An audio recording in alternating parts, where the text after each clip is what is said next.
skambindavau. Jo dar sakyčiau, žinai, kad klausimai, va, Jo, tiesiog tu nelaida gali. ir galima užduoti klausimus. Nu, tai taip, o dabar. Šiauliais, ne? Gerai.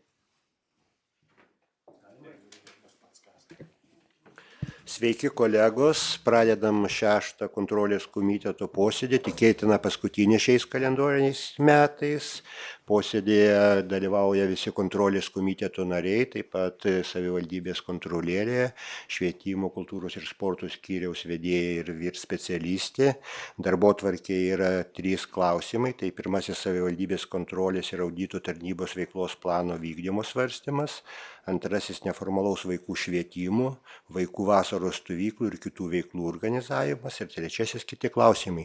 Ar būtų kokių pasiūlymų, pastebėjimų dėl darbotvarkės? Kęstai, prašau. Aš dėl vedimo tvarkos, gal pirmininkė paminėkite, kad tiesioginės transliacijos nėra, posėdis įrašinėjimas, todėl bus gyventojams iškart dėtas. Taip, tai ačiū Kęstui, pakartosiu tai, ką Kęstas sako, dėl techninių kliūčių negali vykti tiesioginė transliacija, bus padarytas įrašas ir vėliau įkeltas gyventojams pažiūrėti. Tai dėl darbotvarkės dabar, kolegos, bendrų sutarimų galima pritarti? Taip. Tai pirmasis klausimas, savivaldybės kontrolės ir auditų tarnybos veiklos plano vykdymo svarstymas, tai nuo paskutinio mūsų posėdžio, kas buvo padaryta, pristato kontrolierė Asta, prašau Asta. Sveiki visi. Taip pat per paskutinį ketvirtį pagal planą intensyviai vyksta Kėdainių rajono Asta. Sveiki visi. Pagal mūsų tarnybos veiklos planą, girdisi? Pagal mūsų tarnybos veiklos planą paskutinį šių metų ketvirtį intensyviai vyksta Kėdainių rajono savivaldybės 24 metinio ataskaitų rinkinio savivaldybės biudžeto ir turto naudojimo audito darbai. Kaip tik sudarėme Kėdainių rajono savivaldybės 2025 metinio ataskaitų rinkinio savivaldybės biudžeto ir turto naudojimo audito strategija. Jau yra pristatyta savivaldybės vadovybei, taip pat pristatėm ir jums susipažinimui. Toliau vyksta pagrindinio audito procedūros. Šis auditas planuojamas užbaigti, kaip ir visada, iki kitų metų gegužės 15 dienos. Darbai vyksta pagal planą. Lygiai grečiai yra atliekamas ir kitas veiklos auditas, savivaldybės kapinių priežiūros funkcijos vykdymo veiklos auditas. Darbai taip pat vyksta pagal numatytą planą. Jau yra projektas paruoštas. Čia prieš kelias dienas išsiųstas susipažinimui vadovybei ir data yra, iki kada turim pilną ataskaitą parengti, iki gruodžio 1 ir tada kitame kontrolės komiteto posėdėje pristatysime jums plačiau. Taip pat yra per šį ketvirtį sudaryta ir jūsų patvirtinta 2025 metų mūsų tarnybos veiklos planas. Visi kiti vyksta, einamieji tarnybos darbo organizavimo klausimai. Dalyvavome intensyviai įvairiose kvalifikacijos kėlimo mokymuose, visą tarnybą darbuotojai. Aš dar papildomai kartu su kitais kontrolieriais dalyvauju viešojo valdymo agentūros organizuojamuose 2024-2025 aukštesnio vadovo kompetencijų ugdymo mokymuose, ten, kur sudaryti yra ugdymo planai, kažkada pradžioj esu jums pristačius. Tai aišku labai naudinga, bet irgi atima daug papildomo laiko. Taigi dirbam daug įtemptai, visi darbuotojai, darbotvarkės yra tikrai pilnos. Stengiamės visur viską atlikti laiku, pagal planą. Atnaujinu ir tarnybos internetinį puslapį, kai tik turim kažką patalpinti, viešai paviešinti. Bendradarbiauju su SKA tarnybo kontrolieriais, asociacija, valdyba. Tai kol kas tiek, lauksiu klausimų, jeigu dar turit kažką. Dėkui kontrolieriai, kolegos, ar turėtume? Nėra pastebėjimo, pasisakymų? Nėra, tai mes neprivalom balsuoti, čia tik mūsų žiniai. Tai dėkui kontrolieriai, pereiname prie antro mūsų darbotvarkės klausimo. Tai neformalaus vaikų švietimo, vaikų vasaros stovyklų ir kitų veiklų organizavimas. Pranešėja šiuo atveju yra švietimo, kultūros ir sporto skyriaus vedėja Vėlima. Tai norėčiau paklausti, kadangi mes buvom atidėję šitą klausimą, gavome papildomą medžiagą, galbūt galėtume iškart pereiti prie klausimų, kaip manote? Nebent vedėja taip norėtų kažką įžangai pasakyti. Labadiena visiems. Informaciją galiu tik pridurti, kad buvo teikiama jau nuo spalio 1 dienos nuolat į pateiktus papildomus klausimus ir paskutinė informacija buvo pateikta lapkričio 19 dieną. Daugiau papildomų klausimų nesulaukiau, tai manau informacija pateikta pilna, tokia kokią turėjome. Tai dabar jeigu dar turit papildomų klausimų, stengsimės į juos atsakyti, nes dirbame pagal parengtus tiek valstybinius dokumentus, tiek tarybos sprendimais patvirtintus ir tiek administracijos direktoriaus įsakymais. Dėkui vedėjai, kas turėtų klausimų. Kęstai, prašau. Tai aš iš tos srities, kadangi užsiminėt, kad visa informacija buvo pateikta, norėčiau priminti, kad nuo pat pradžių kontrolės komiteto pirmininkas jūsų prašė pateikti apie NVŠ programas finansuojamas Kėdainių rajono savivaldybės už 23-24 metus. Pradžioje jūs pateikėt tik dalį informacijos, antro etapu pateikėt tik tai už 24 metus. Kodėl nebuvo pateikta informacija už 23 metus? Dabar noriu pasitikslinti, ar šiuo metu jūs turite 23-24 NVŠ. Turiu tai, ką jūs siuntėt apie Kėdainių muzikos mokyklą, Kėdainių dailės, o paskui buvo dar prašyta apie neformalią vaikų švietimą. Gerai, tada patikslinsiu aš jums atsakymą, nes mes susirašėme su kontrolės komiteto pirmininku ir prašėme, tiksliau mano vyr specialistė, susirašė su pirmininku, elektroniniai susirašinėjimai yra išlikę dėl patikslinimo apsibrėžimo, kas tai yra NVŠ. Taip? Ir įvyko tai dar rugsėjo pabaigoje mėnesį tie susirašinėjimai įvyko ir patikslinimas, ką turite minti NVŠ, nes NVŠ yra labai plati savoka. Laiškelėje su specialistė buvo atsakyta, kad būtent turima minti neformaliojo ugdymo mokyklas. Tai mes ir formaliųjų mokyklų, ir NVŠ tikslinės valstybės lėšų finansavimą, todėl ir neteikėme, nes buvo toks susitarimas. Po to, papildomai po kontrolės komiteto, buvo patikslintas klausimas, kad reikia platesnės informacijos, todėl mes pateikėme tikrai platesnę informaciją. Dėkui. Dar kolegos klausimų? Prašau, Kęstai.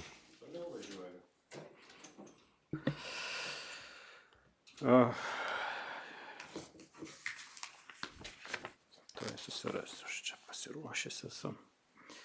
Sakykite, prašau, švietimo skyrius vykdė ar turi pareigą vykdyti NVŠ programų stebėseną. Ar kaip buvo vykdoma, kokie pažeidimai nustatyti ir NVŠ programų vykdytojai buvo informuoti apie tuos ar įpareigoti galimus pažeidimus ištaisyti, jeigu tokių apskritai buvo nustatyta vykdant stebėseną. Pagal tvarkos aprašą nuo 5 iki 10% priežiūrą turėtų vykdyti ir paskirti tie asmenys vykdė. Smulkus pastebėjimai yra teikti individualiai kiekvienai NVŠ vykdymo stebėtai ir vykdyta priežiūra tiem paslaugų teikėjam, kuriuo metu ir buvo stebėti ir aplankyti. O kokie konkrečiai trūkumai buvo ar stebėsenos metu nustatyti, kokie netitikimai, sakykime taip? Sakykime, gal aš duosiu konkrečiai stebėtoją, kuris atsakingas už tą stebėtoją žodį ir pakomentuos net pagrindinius akcentus sudėliojant, kokie pastebėjimai, tai ar vaikų skaičius, ar programuose turinys. Prašau, Sonata, jeigu leisite. Tai prašom. Labą dieną. Ačiū. Tai kaip ir vedėjas sakė, stebėseną mes vykdome, tikrai stengiamės, visų neturim, 5-10%. Garsiau, Sonata, ir arčiau. Tai pagrindiniai, ar dabar girdisi? Tai pagrindiniai gal pastebėjimai būtų tokie, kad dalis, ne visi, bet kai kurie, gal sakyčiau, NVŠ teikėjai ir stovyklose, jie neturi bendro, kaip čia, dienyno to žymėjimo. Jie neprivalo, jiems yra rekomenduotina naudotis, jie gali ir savo susikurti. Tai kai kurie labai, kaip čia, tiesiog turi įsivedę savo, tvarkingai matosi dienos ir žymėjimai, kiti turi tokius kaip daugiau sąrašinius. Tai, tai nėra draudžiama, tai gal toks vienas iš tokių, kuris daugiau bendrai pasikartojantis. Dabar yra, kai kuriais atvejais yra vaikų, kurie, kaip sakau, jie nėra NVŠ, mes jų nefinansuojam, bet jie ateina. Ir yra įtraukti ir buvo parašyta, bet tiesiog kaip ir, ar tai būtų laisvasis mokytojas, ar tai būtų mūsų NVŠ mokyklų mokytojai, jie sako, kad tiesiog, kaip jeigu yra noras, jie priima juos. Jie priima ir kai kurie tikrai be mokesčio labai sėkmingai dalyvauja jų veiklose. Nes niekada nežino, argumentas buvo toks, kad jie niekada nežino, kad, nežino, NVŠ yra toks dalykas, kad čia yra vaikų ten 20, bet aš nežinau, kas atsitiks po mėnesio, nes vaikai tikrai yra, kaip čia, nesėslus, jie noriu šiandien laikyti, lankau, bet aš savo sprendimą galiu tikrai pakeisti po mėnesio ar po 2 ir tėvai tikrai lankščiai leidžia, mes manau, daugelis leidžia. Ir todėl ir turi papildomų tų vaikų, kad, priima, leidžia, kad jeigu tas, kuris nenori, išeitų, kad galėtų pasinaudoti tą paramą, tas, kuris laukia, sakykime, taip ir lanko. Tada aš prie to paties, o tai sakykit, jeigu vaikas persigalvoja, taip, tikrai tai būna, vaikai persigalvoja, nueina 1-2 kartus, nepatiko, metė, faktiškai jos turėtų išregistruoti, taip, programos teikėjas. Taip, ir mokinių registrą mes kas mėnesį pateikėme buhalterijai, nes mokinių registrą, kai jie sutvarko, NVŠ teikėjas, mes pagal juos.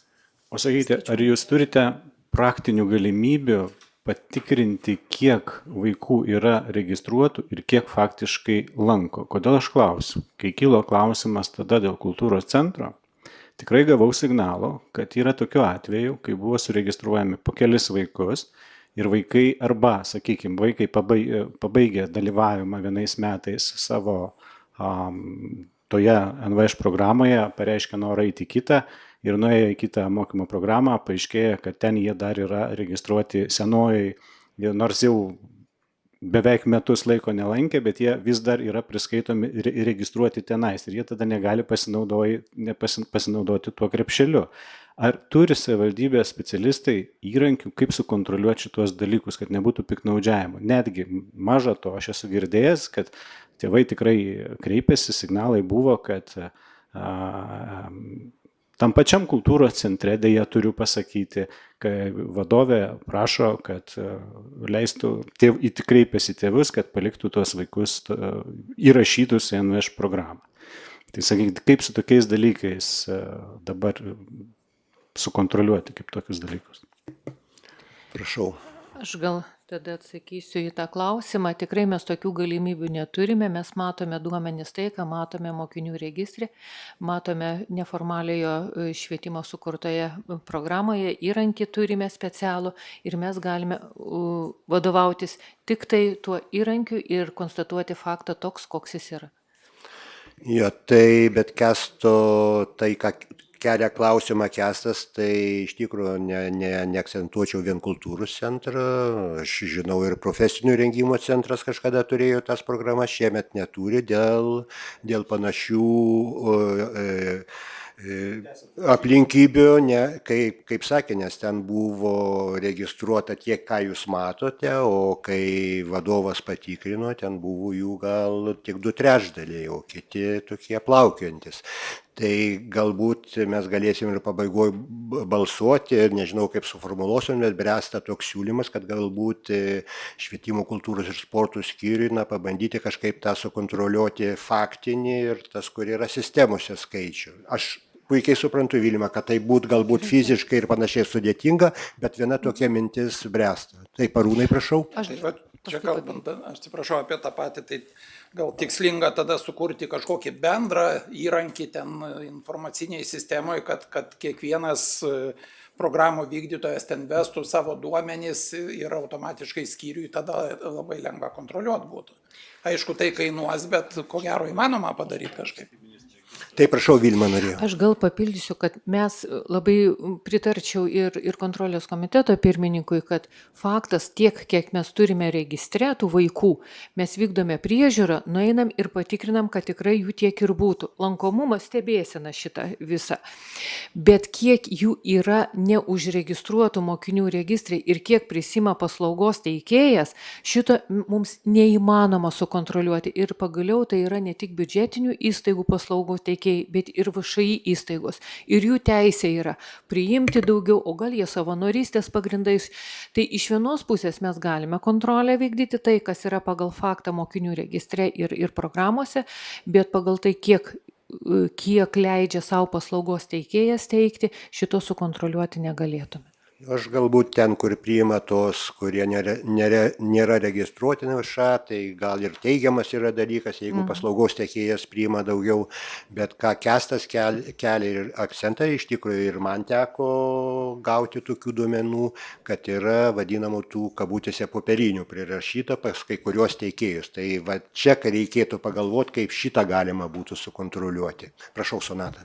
Aš dar galiu truputėlį papildyti, kad tėvai ir patys turi prisimti atsakomybę, jie turi parašyti prašymą, ne žodžiu ateiti, bet parašyti prašymą, kad nutraukti sutartį ir kai gauna dokumentą, negali nereaguoti. Tai kaip ir pas mus. Bet aš gal nemeščiau tiek ant tėvų, nes tėvai ne tiek galbūt ir supranta tą sistemą ir panašiai. Bet tai ta prasme mes nieko, manau, nekaltinam panašiai, bet konstatuojam, kad tokie faktai pasitaiko ir manau, kad visi kartu galėtume pagalvoti, kaip šito išvengti. Tai yra natūralus darbinis procesas ir tiek. Dėkui, dar kolegos klausimų. Kęstas, prašau. Ar turime mes tokių NVŠ programų Kėdainiuose, kurios lankymo kaina vaikui yra didesnė negu skiriamas krepšelis? Ir ar tokių programų buvo kultūros centre, kur tėvams reikėtų primokėti? Taip. Pagal mokinių šitos visas jų pateiktas sutartis peržiūrėjome, ar yra. Dabar konkrečiai apie kultūros centrą žiūrint. Taip, palaukit, kur ta lentelė? Čia. Kultūros centrų, jeigu žiūrint, taip, čia nėra. Dauguma neturi. Kultūros centras nepasižymėjęs, tai kad papildomai ima pagal tą programą, bet kelios yra programos, iš jų suskaičiavama 11 programų NVŠ, kai programa yra brangesnė nei yra nustatyta 15 arba dvigubinasi krepšelis 25 €. O šiuo atveju aš tada papildomai nes, kiek žinau, tokiu atveju vis tiek yra sudaroma sutartis tarp vaiko atstovo ir teikėjo paslaugos ir ten turėtų būti sutartyse įrašytas punktas, kad atitinkamai mažėja kaina nuo skiriamo valstybės ar savivaldybės krepšelio. Taip ir yra. Taip ir yra. Taip ir yra, sutartis patikrintos ir kaip faktinis yra, kiek tėvai ne tiek moka, kiek sutartį, tai jų ten ko gero asmeninis yra reikalas ir mes to neįgalus patikrinti toj vietoj, bet kiek yra sutartį įrašyta, 11 programų radome, kur sutartyse įrašyta būtent brangiau nei NVŠ skiriamos programos lėšos. Ta prasme, viskas įforminta yra. Taip yra. Gerai, dėkui. Dar kolegos klausimų? Tai tada gal, kol Kęstas galvoja su Julium, tai aš paklausiu. Aš truputį tada galbūt nukrypsiu toliau, tai jūs pateikite informaciją apie Kėdainių suaugusių ir jaunimo mokymo centro neformalių vaikų švietimo programas, taip? Taip. Ir viskas čia tvarkoj, bet klausimas toksai: dailės studija, mažoji užsienio kalbų studija, tas Sportuok ir gyvenk sveikai galbūt trečia, bet ypatingai tos dailės studija ir mažoji užsienio kalbos studija. Priminsiu visiems, kad šitas neformalus vaikų švietimo skyriaus yra finansuojamas iš savivaldybės biudžeto. Tai man klausimas toksai: mes turim specializuotą dailės mokyklą ir specializuotą specializuotą kalbų mokyklą, kur yra suteikti žmoniškieji resursai, metodiniai, priemonių ir panašiai. Tai ar nebūtų logiška, kad šitą paslaugą ir teiktų tos specializuotos mokyklos?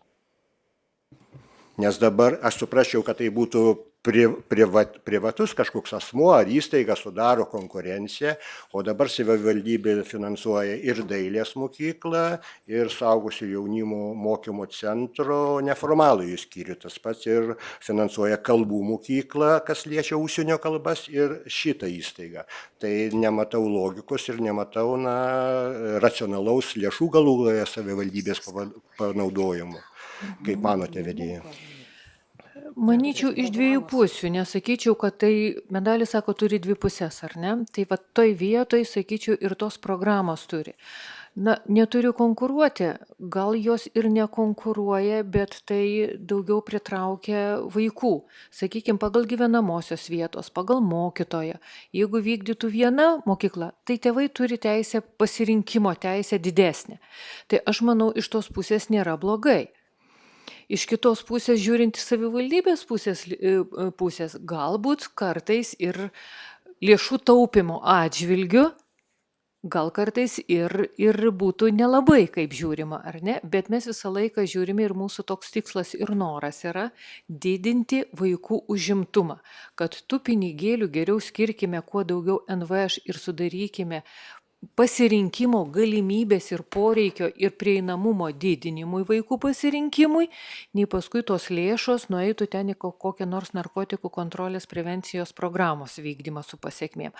Tai vat mano požiūris būtų toks, o kaip ir sakau, yra iš vienos pusės vienai pasižiūrėjus, iš kitos kitaip. Dėkui, vedėja, aš nemanau, kad jūs visiškai teisi, nes tikrai dar kartą akcentuočiau, mes turim specializuotas dvi mokyklas, kur yra, sakykime, geriausi pedagogai, kurie tą kryptimį dirba, metodinius užsiėmimus turi, kvalifikaciją ir panašiai, yra ir priemonės ten ir panašiai. Tai tikrai yra netikslinga pirkti tenais kažkokias užsienio kalbos mokymo programas dviem įstaigom. Jo lapį galėsime dar ir pratesti kažkada, jeigu patikslytumėt, tai jūs sakėt, kad arčiau namų ir panašiai, nežinau, kaip ten arčiau namų kamera, o ta mažoji užsienio kalbos studija, tai kiek suprantu, vyksta darželiuose tie užsiėmimai. Yra ir tokių variantų, taip. Sonata gal mane papildys dar. Aš tą ir norėjau pasakyti, kadangi aš kaip ir mano pareiga NVŠ-kuruoti, tai aš važiuoju kasmet į konferencijas ir ten visada argumentuojama yra tai, kad NVŠ turi būti arčiau ugdymo įstaigos, arčiau vaiko. Tai va čia gal toks dalinai. Tai labai ačiū, Sonata, jūs paprieštaravot vedėjai, nes tai kalbų mokykla puikiai tą galėtų ir daryti. Tai tikrai vienas iš mano siūlymų bus pabaigos šio klausimu, bet ačiū už atsakymus. Dėkui. Dar kolegos, Julius, prašau. Tai aš komiteto pirmininkui šitoje vietoje pritarčiau, nes mes tikrai turime vieną didžiausių Lietuvoje neformaliojo vaikų švietimo įstaigų tinklą ir kadangi išlaikoma iš savivaldybės biudžeto, tai racionalizuojant savivaldybės biudžeto lėšų panaudojimą ateičiai, galima būtų santykį pasižiūrėti, kas yra neformalio vaikų švietimo įstaigose, tose konkrečiai mokyklose ir sakykime, tame suaugusio jaunimo mokymo centre. Bet aš tikrai siūlyčiau čia taip neskubant, panagrinėjant situaciją ir jeigu yra kažkokio tai tikrai specialaus to dubliavimo, tai reiktų jų ateityje atsisakyti. Tai mūsų vėl su Julium, kaip dažniausiai nuomonės sutampa, tai tikrai niekur čia niekas nesako, kad reikia skubėti kažką kirsti, bet tikrai apie tai pagalvoti, svarstyti ir apsvarstyti. Dėkui.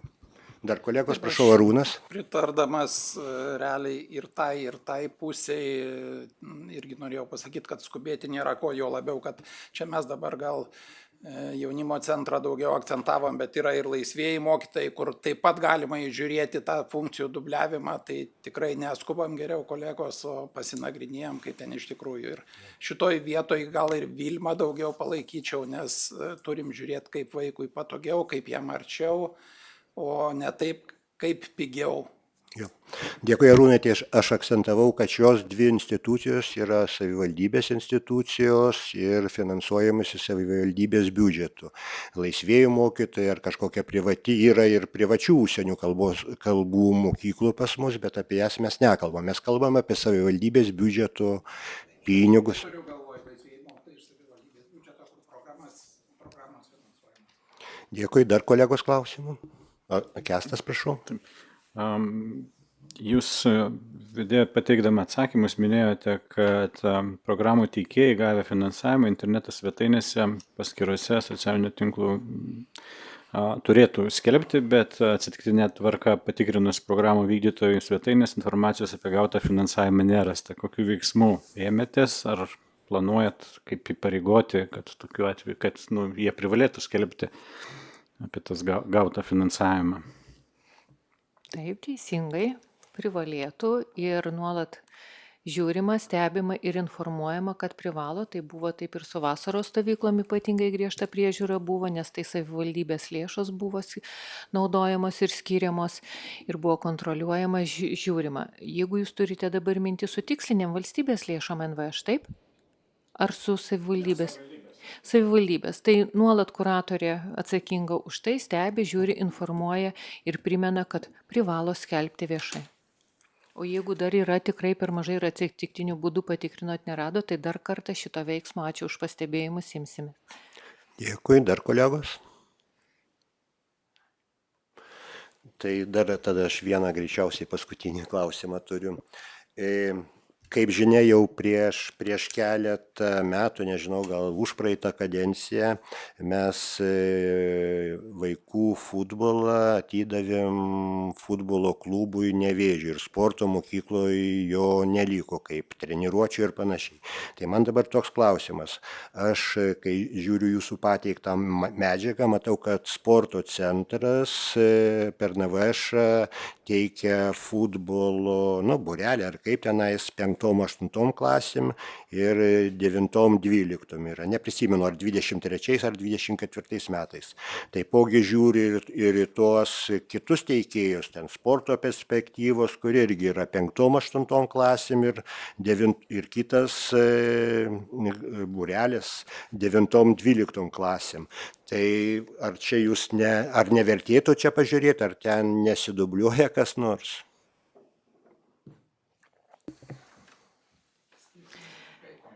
Kaip? Jo, bet tai mes tada pažeidžiam tą patį principą, kur kažkada savivaldybės taryba nusprendė, kad vaikų futbolas atiduodamas privačiam futbolo klubui, prie to futbolo Klaipėdos. Jolab mes žinom, kai ir skiriam biudžetą, kad tam futbolo klubui yra skiriami futbolo vystymui, tame tarpe ir vaikų užimtumui. Tai apie šitą... Čia tik tai yra pastebėjimas, jūs tikrai, Vilma, pasižiūrėkit su savo komanda ir įvertinti logiškai, teisingai ir viskas. Tai ta prasme, pastebėjimas yra toksai. Ačiū už pastebėjimą, mes stebime, matome, žinome ir... Ir imsimės priemonių. Šito aš nesakiau. Kokiu nors visada galima rasti priemonių. Dėkui. Dar kolegos klausimų? Kestas, prašau. Aš tik pasisakyti norėčiau. Matyt, tada, jeigu klausimų tada nėra, mes tada gal pereinam prie pasisakymo. Prašau, Kestai. Matyt, nėra problema dėl pačių vykdytojų, sakykime, kuo didesnis pasirinkimas, tuo didesnis galimybės mūsų vaikams. Ir tame nieko blogo nėra. Matyt, kitas klausimas apie racionalų valstybės ir savivaldybės lėšų panaudojimą. Ir matyt, šitoj vietoje aš pasigėsčiau, matyt, stipresnės stebėsenos ir kontrolės, kiek realiai tai vyksta. Nes, man klausimas gerai, jeigu vyksta, pavyzdžiui, programų vykdymas vyksta kaimiškai seniūnijoje vakare, kas važiuoja stebėti? Ar ten iš vis buvo kas nors kada nors stebėti? Jo labiau, kad aš susipažinęs su 2017 metais berods paskutinį kartą kontrolės ir audito tarnybos daryto audito ir viena iš išvadų buvo, kad vienoje seniūnijoje vyko ale futbolo sakykime, NVŠ programa, kuri ten skatino vaikus, kvietė futbolo mokytis žaisti, o realiai žinant, kad žiemą ten stadione neįmanoma to daryti. Ir vat, tokie ir panašus atvejai, kad mes išvengtume tokių, kur akivaizdu, kad nelabai kas gali vykti ir niekas negali paaiškinti, kodėl tas finansavimas tada turi būti skiriamas. Sakau, nėra problema, kad yra skiriamas. Labai gerai, kad turim lėšų ir galim tiems vaikams sudaryti sąlygas, bet matyt, turim pažiūrėti, kas skirti gal didesnę dalį realiai tiems, kas realiai vyksta, o ne tas, kas tik imituoja.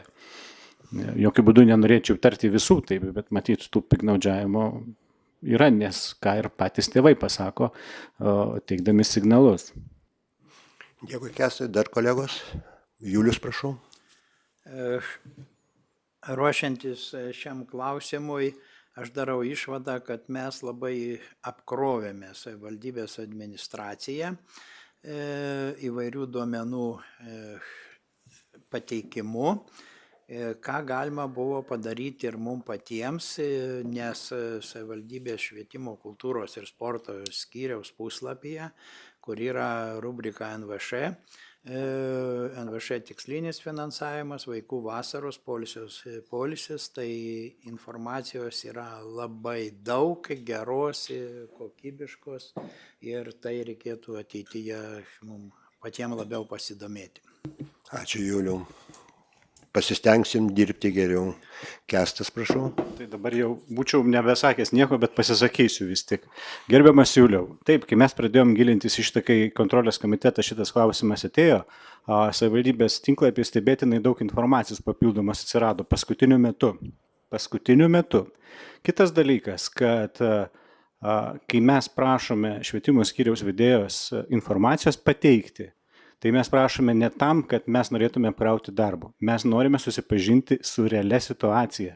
Ir tie duomenys mums nėra reikalingi ir mes tikrai negalim prieiti ir gauti visų duomenų apie kiek lanko vaikų. Tikrai ta informacija nėra skelbiama. Ir kartais aš pasigendu geranoriško bendradarbiavimo, kai reikia per 5 kartus perklausti tą patį ir kad gauti visą informaciją. Tai nėra noras kažkaip įdarbinti ir apkrauti. Jeigu būtų tikrai konstruktyvus darbas, tikrai nereiktų po 10 kartų klausti. Dėkui, Kęstai. Dar kolegos? Julius buvo paminėtas, Kadangi prašau. buvau paminėtas, aš kaip kontrolės komiteto narys tikrai neturiu jokių priekaištų skyriui dėl informacijos pateikimo, bendravimo, klausimų koordinavimo. Manau, kad bendravimas ir bendradarbiavimas yra gan tolerantiškas. Dėkui, dar kolegos pasisakyti. Jūratė gal? Tai aš atsakysiu Juliui. Tai tikėtina, kad jūs gaunat matyti papildomai kažkokios kitos informacijos. Plius jūs tos srities žmogus, tikrai su visa pagarba turit patirties ir žinot tą sritį. Mums reikia susipažinti. Jo, tai gal tik... Jo, Jūratė, turit ką nors pasakyti?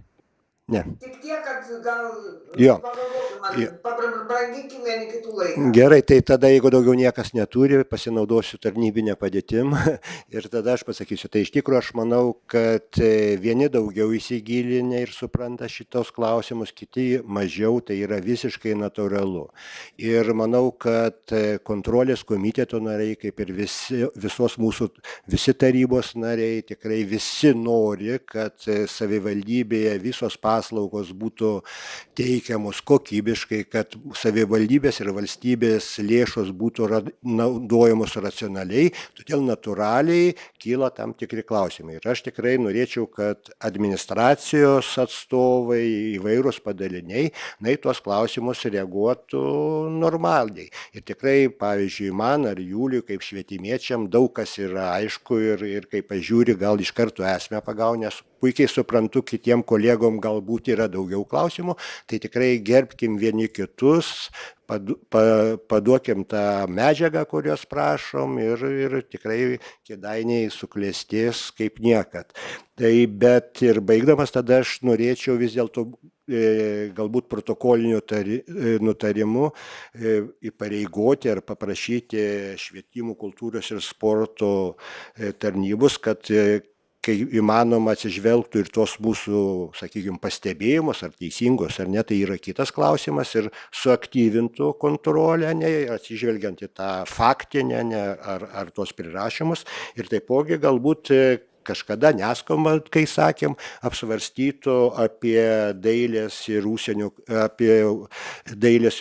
kalbų mokymosi dubliavimuose dviejose savivaldybės institucijose ir pateiktų savo pamąstymus. Tikrai neskambant, kaip sakėm, ar tinka taip, kolegos, protokoliniu tarimu.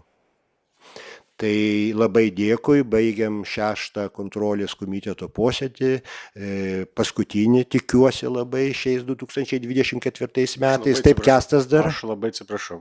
Aš maniau, kad mes dabar kalbam apie NVŠ, o apie vasaros stovyklą užimtumą antrą dalį. Labai atsiprašau, Norėčiau- tikrai. Jo, tai kadangi aš neturėjau klausimų, tai tikrai kaltas esu, prašau Kęstai, apie vasaros stovyklas.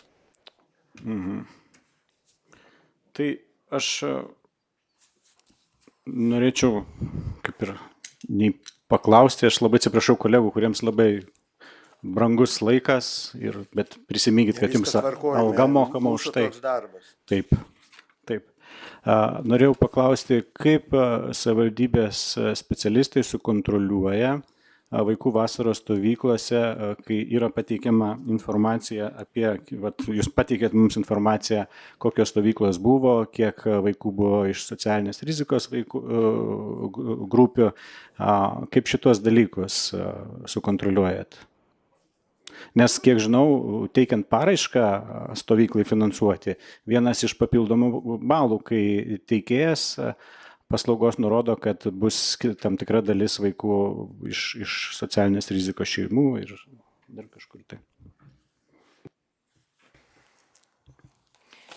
Kaip sukontroliuojam, tėvam registruojantis buvo per Google diską formą sukurta registracija ir ten pažymėdavo, o toliau priežiūros ir stebėsenos būdu.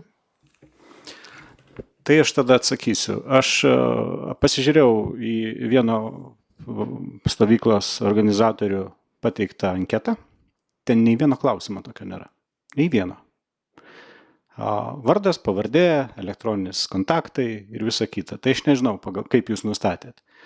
Kitas dalykas, dar norėčiau paklausti, kai buvo klausimas, kai buvo tvirtinamas aprašas stovyklų organizavimo ar ne, finansavimo, buvo vienas iš kertinių tikslų sudaryti visiems vaikams vienodas sąlygas ir galimybės registruotis į vaikų vasaros stovyklas.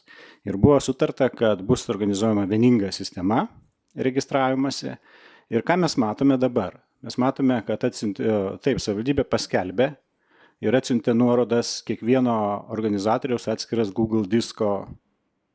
Ką tai reiškia? Tai reiškia, kad ir kadangi mes duomenų nematom, nors aš tikrai žinau, kad galima net istorinius duomenis pasižiūrėti ir manau, kad savivaldybė tikslinga tos duomenis turėti ir matyti, kada vaikų registracija ir kas kaip vykdė registraciją. Tai tokiu atveju mes nežinome iš tikrųjų, kada tikroji registracija prasidėjo, nes savivaldybė tik paskelbė ir įdeda nuorodą, bet tai nėra savivaldybės vieninga registracijos sistema. Ir aš manau, kad šituo požiūriu savivaldybė nepadarė nieko, kad užtikrintų galimybę visiems vaikams turėti vienodas galimybės registruotis į stovyklas. Juo labiau, kad mačiau, tikrai esu ir išsaugojęs, kaip sako, print screenų, kur kai kurie stovyklų organizatoriai tą vaikų kvietimą pradėjo gerokai anksčiau, iki vieningos paskelbimo savivaldybės svetainėje. Prašau, vedėja, ką galit pasakyti. Ačiū už tokius pastebėjimus. Šiaip mes rinkomės ne vieną kartą ir mūsų bendras buvo susitarimas, tiek administracijos ir direktorius pats dalyvavo, tiek ir švietimo kultūros komiteto nariai dalyvavo ir šitą klausimą sprendėme po aprašo jau patvirtinimo dėl 9 punkto būtent. Ir diskusija tikrai plati buvo ir nuspręsta buvo, kad dar palikime 24 metais, nes startuosime su centralizuota vaikų priėmimo sistema ir ten stengsime sukurti vaikų vasaros stovyklų registraciją. Tačiau po tam tikro laiko, kai ėjome į tarybą dėl šito aprašo panaikinimo, kadangi pagal SEO standartus kokybės leido šį aprašą patvirtinti direktoriui, vėl iškilo nauja diskusija dėl šito 9 punkto. 9 punktas toks ir pasiliko. Stovyklos dalyvių registracija į stovyklas vyksta elektroniniu būdu. Tai čia mes šiek tiek pasistumėjome. Tačiau, sakėme, žiūrėsime, kaip mums pavyks. Buvo toks pilotas. Ar mums pavyks patiems tai pasidaryti, nes mes neįti specialistai. Mums niekas negelbėjo daugiau iš šalies. Darėme taip, kaip supratome patys. Susikūrėme, bet tas nuorodas per Google diską susikūrė patys paslaugų teikėjai. Atsiuntė mums tik nuorodas, kur subendrinome, sukėlėme tas nuorodas į vieną bendrą dokumentą ir ten galėjome šiek tiek stebėti, kiek mums paslaugos teikėjai leido. Kiek jie leido? Jie leido tiek, kiek tvarkos aprašas tai jų supratimu ir mūsų tai įpareigoja. O įpareigoja ką? Kad elektroniniu būdu savivaldybė registruoja. Tai tokie prisijungimai, ką? Mums teisės irgi buvo ribotos. Nei mes koreguoti, nei tai į sonatai šiek tiek leido kaip kuratoriai toj srity pasižiūrėti. Toliau registracija pasibaigė, jie uždarė tą registraciją ir matot, pirmas toks, sakykime, blynas. Jis pusiau iškepęs, pusiau prisvilęs gavosi, tai aišku, mes dėsime visas pastangas ir startuojame su priėmimo tvarka centralizuota ir ten yra meniu, vaikų vasaros stovyklas ir aš manau, mūsų kokybė ir tobulėjimas toj srityje bus. Tai, sako, ir Roma iškart nepasistatė, tai ir mes toj srityje tobulėjame. Ačiū už pastebėjimą. Dėkui, Kęstai. Tai pripažįstat, kad dabartinė tvarka neužtikrina visiems vaikams vienodų galimybių užsiregistruoti į stovyklas. Taip?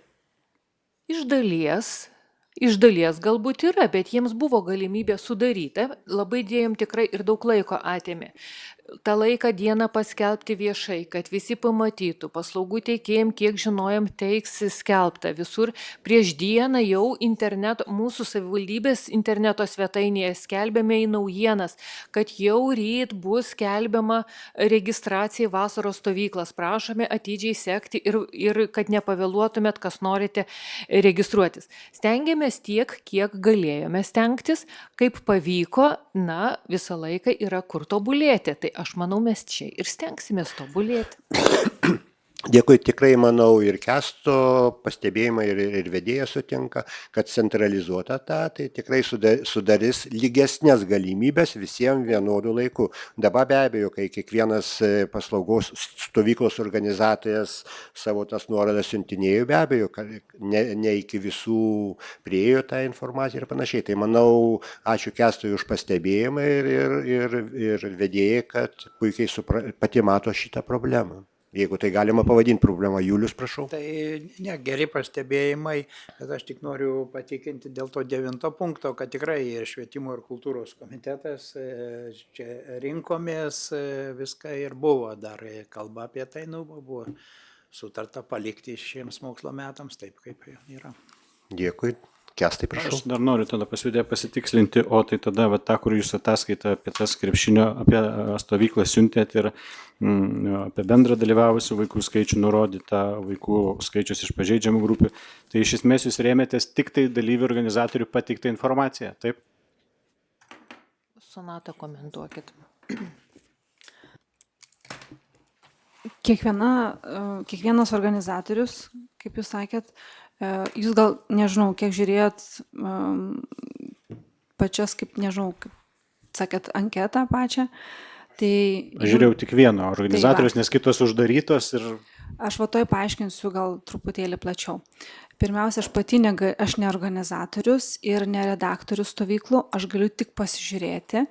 Ir kai jūs sakot, kad neprieinami duomenys, tai aš taip pat turiu prašyti leidimo, kad man suteiktų tokią galimybę pasižiūrėti, aš koreguoti negaliu. Bet visiems buvo pasakyta, kad jeigu stovyklos prašyme yra nurodyta, kad pas juos turi būti ten 8 moksleiviai iš socialinės rizikos šeimų, tai reiškia, jie turėjo ir įsitraukti pas save anketose, kad bus tų vaikų tiek. Ir tikrai pas tuos, aš visų negaliu 100%, kad visas anketas peržiūrėjau, bet daugumos tikrai peržiūrėjau ir tiem, kam buvo aktuali, kad būtų jų pagal registracijos, pagal paraišką pateikta, kad socialinės rizikos vaikų tiek, jie ir įrašė į anketą, kad jiems reikia tų duomenų.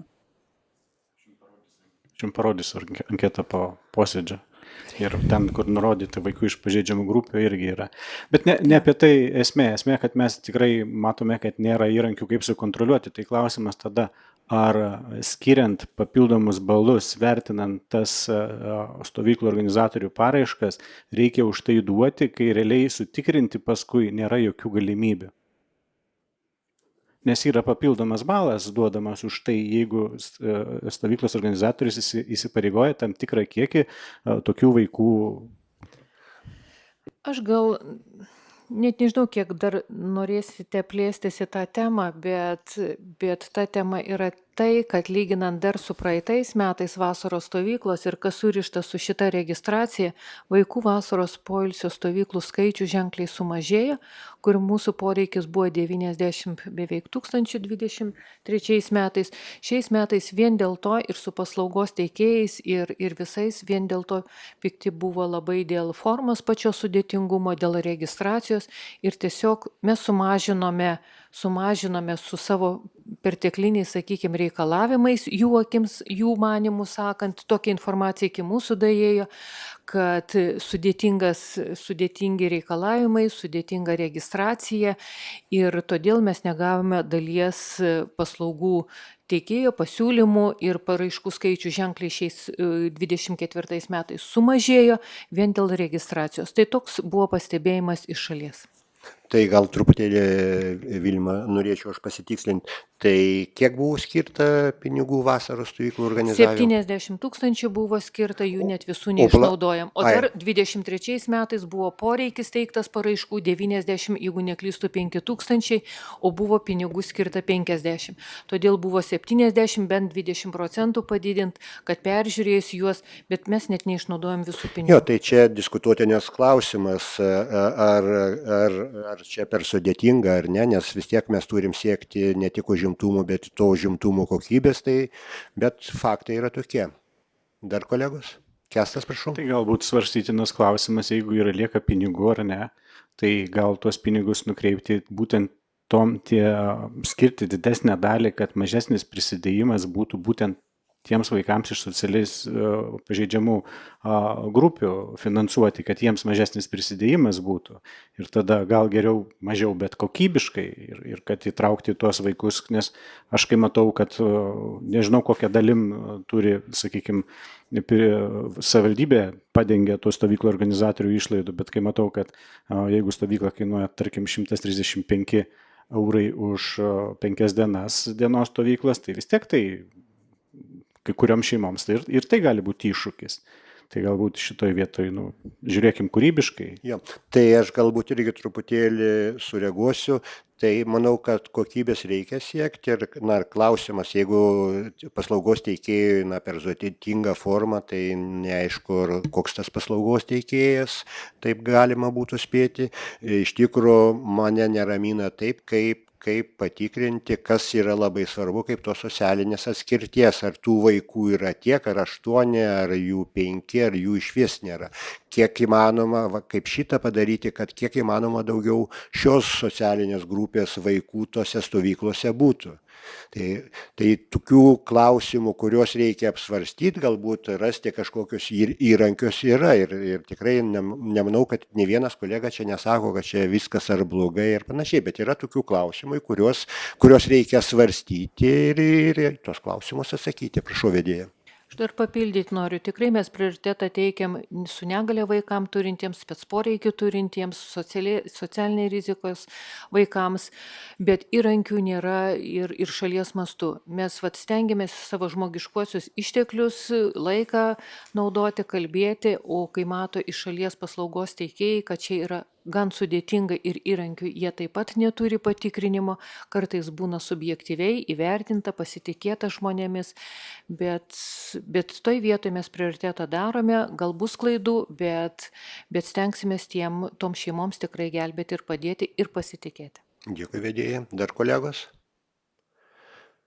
Daugiau nėra. Ar visus Kęsto jau dalis apsvarstėm, kad per anksti neužbaigčiau?